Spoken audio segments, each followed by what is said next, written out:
Hello, I am Mrs. Anjali Nargoda, lecturer, Department of Chemistry, KLS Gokte PU College of Commerce and Science, Belgavi. Today, we will start with unit number 8, the D and F block elements.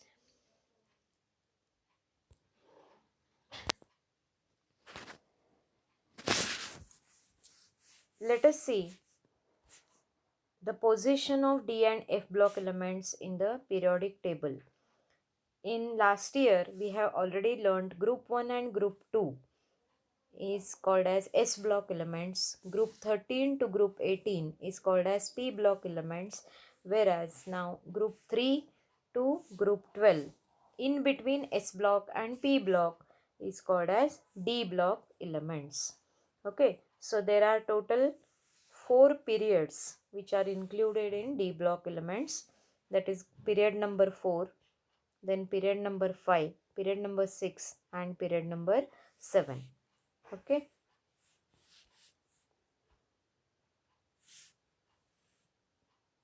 So position in periodic table is group 3 to 12 and period 4 to 7. So these elements are also called as transition elements or transition metals. So in short, we will use the word T dot M. Okay. Now, why these are called as D block elements? Because in these elements, the newly coming electron is filled in D orbitals, and these are progressively filled, okay, in each of the 4 long periods, right? So mainly there are 3 series of transition metals. First one is 3D series, that is from scandium to zinc, atomic number 21 to 30. Then 4D series from yttrium to cadmium. Then 5D series from lanthanum to mercury, excluding cerium to lutetium. These are called as lanthanides. Okay, and 6D series is from actinium, which is incomplete series. So out of that, 3D, 4D and 5D, these 3 series are completed. Okay, now in last slide you can see the see once again. So here it starts with 21 to 30, which comes in 4th period. Then in 5th period it starts with yttrium, atomic number 39 to 48. Then 6th, that is 5D series, period is 6th 5D series, which starts from lanthanum, atomic number 57, and it ends to mercury, that is atomic number 80. Okay, so these are 3 complete series, 3D series. This one is 3D, this is 4D and this is 5D series. 6D series is incomplete series.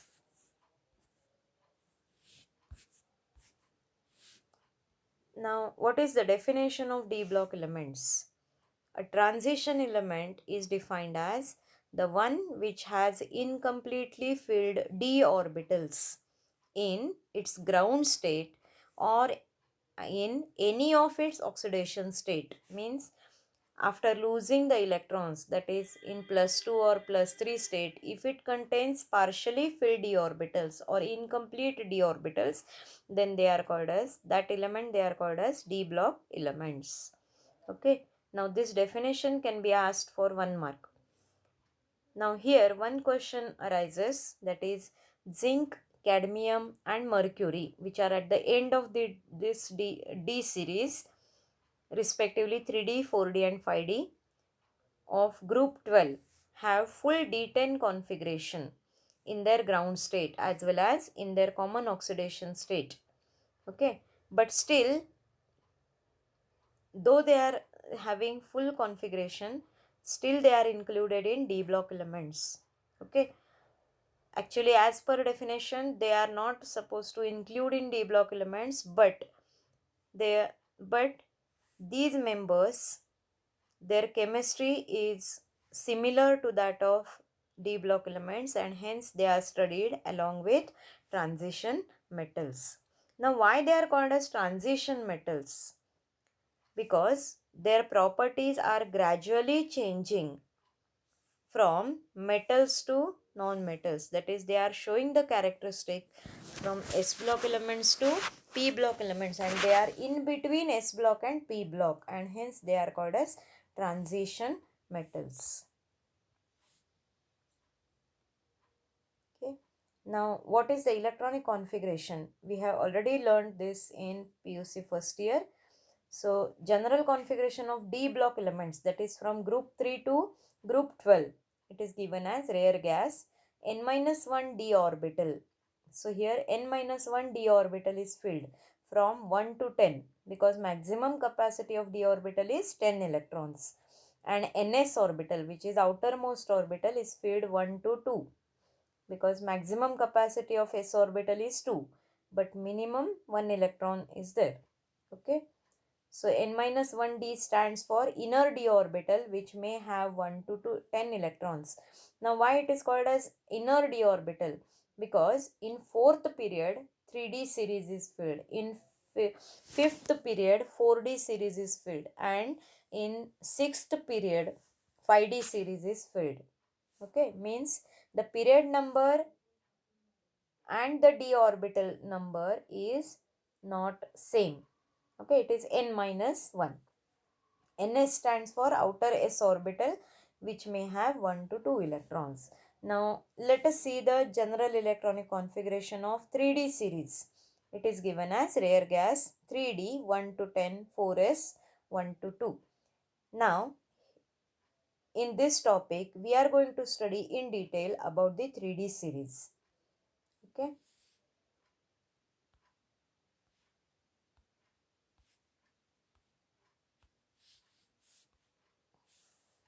So here are the elements.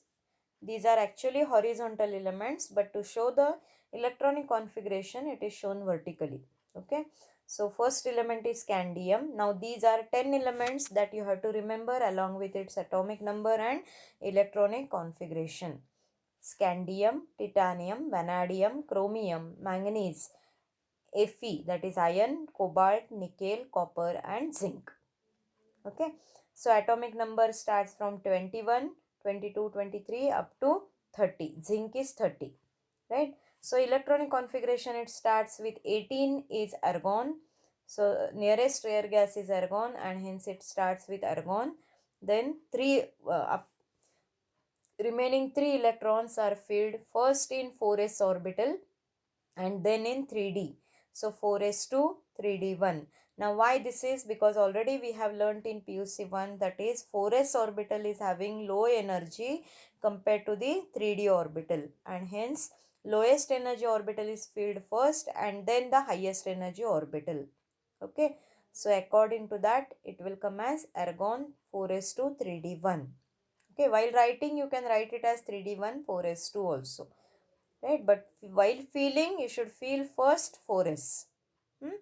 Okay, next continuously 4s2 3d2 4s2 3d3 4s2. Actually for chromium it is expected that it should be 4s2 3d4, but as the difference in these two energy level is very low, to attain the stability of partially filled d orbitals, it is changing itself as 3d5 4s1, means 1 electron from s orbital jumps to 3d and this 3d orbital becomes partially filled.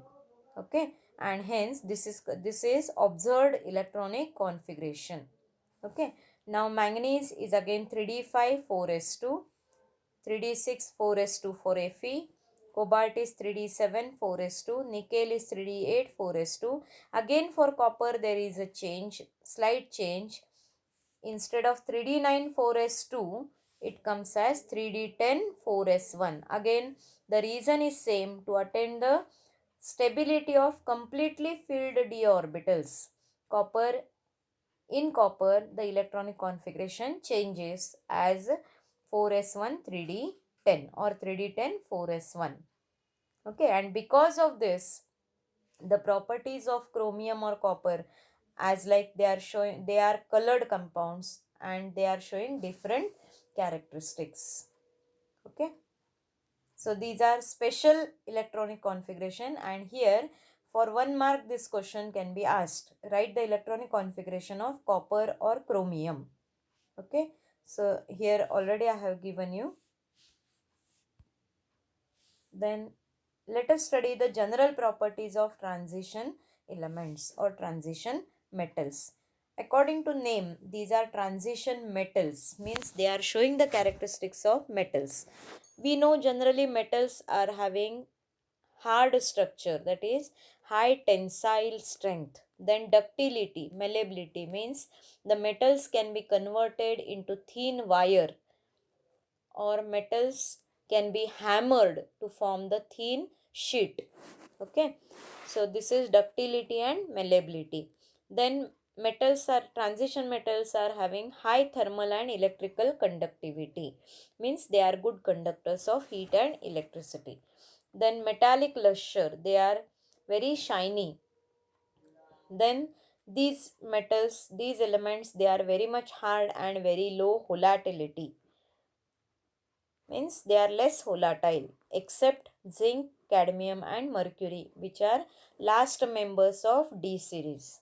Okay, then these elements are having high melting and boiling point compared to other elements, and they are having high enthalpies of atomization. Atomization means converting into single atom. Energy required to isolate the single atom is called as enthalpy of atomization. Okay, now here the questions like this can be asked as a give reason. The melting point and boiling points of the transition metals are maximum at the middle of each series. Why? Okay, now why this is? It is because of presence of more number of unpaired electrons in the middle of each series. So metallic bonding between the atoms is very strong due to the involvement of more number of unpaired electrons from both n-1 d orbital and ns orbital in intermetallic bonding. Means when these elements they come together, they are forming the metallic bond. Okay, therefore they are having high melting and boiling point. Let us take the example of chromium. Okay, in chromium, atomic number 24, we have already seen what is the electronic configuration is 3d5 and 4s1. So how many unpaired electrons are there in this? Total 6 unpaired electrons, 5 from d orbital and 1 electron from s orbital, and hence 6 unpaired electrons are there, and hence because of this unpaired electron it is having strong intermetallic bonding.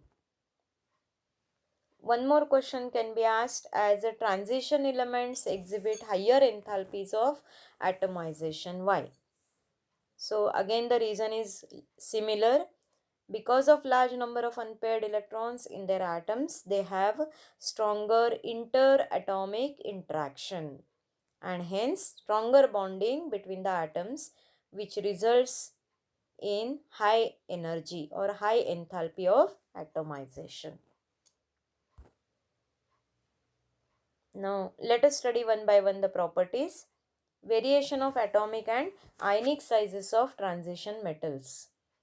Okay, so ionic size means when the ion is formed, that is when the electrons are loosed, as these electrons and these elements are metals, means they are showing the properties of metals, means they are having the tendency to lose the electrons, means they are forming the positive charge ions. Okay, and when we see the size of these ions, how it is observed?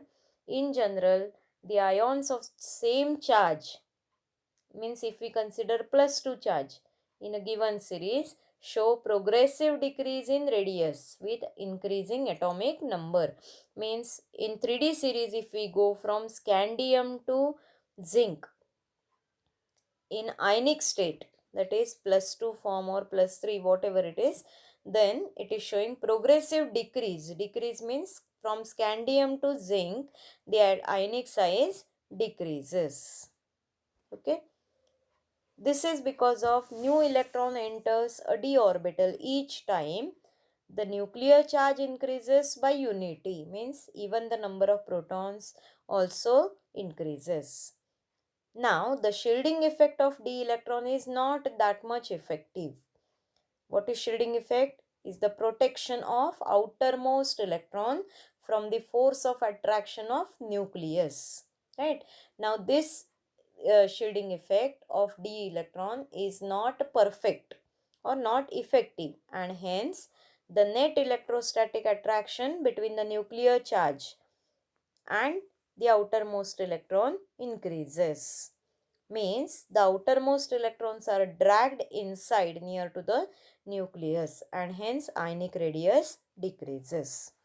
Okay, the same trend is observed in atomic radii of a given series, but the variations are quite small within a series. Means if we study one particular series, the variation is little bit variation is there, and that you will come to know in the given in the topic in the textbook.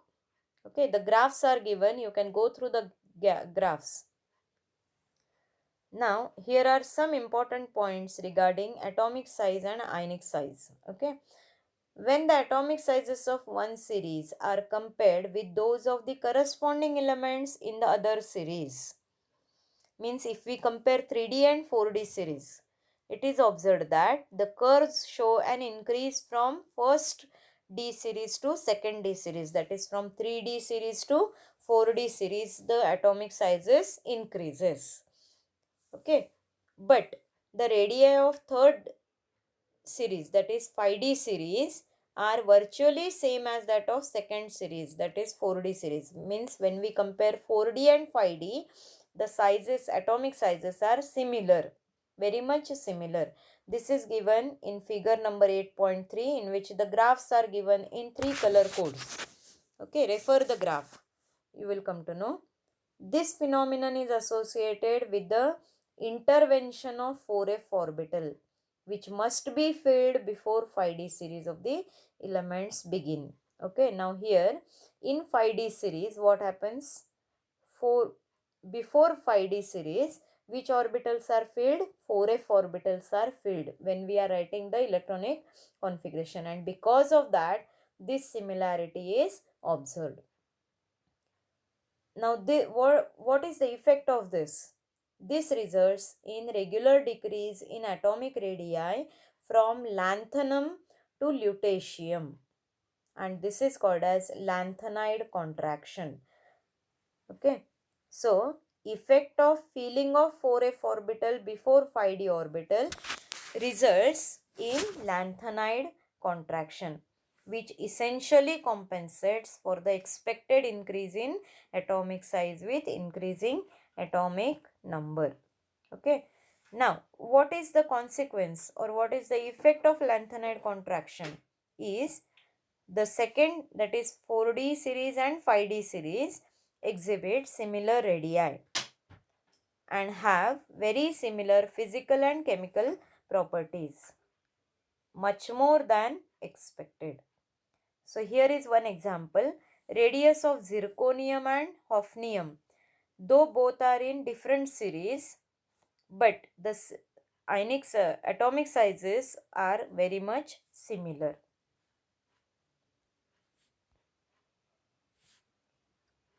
Let us see one more property of ionization enthalpy, which totally depends on the atomic size. Okay, so we have already learned what is meant by how it changes. Ionization enthalpy increases as the atomic size decreases, or vice versa, we can tell it as atomic size increases, ionization enthalpy decreases. Now what is meant by ionization enthalpy? Energy required to remove the outermost electron.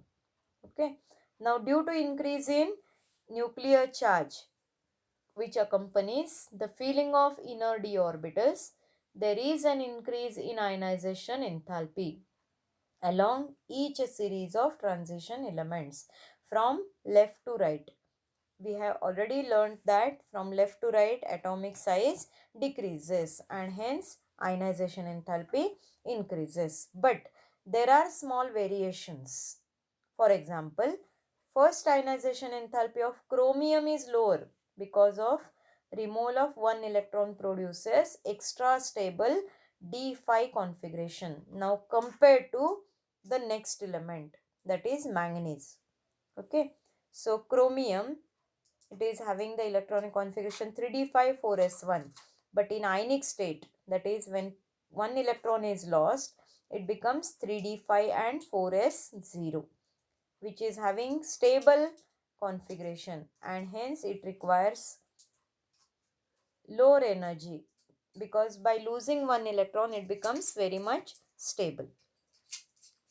Now one more example, first ionization enthalpy of zinc is higher because of removal of electron takes place from fully filled 4s orbital. Okay, now in Cu the electronic configuration is,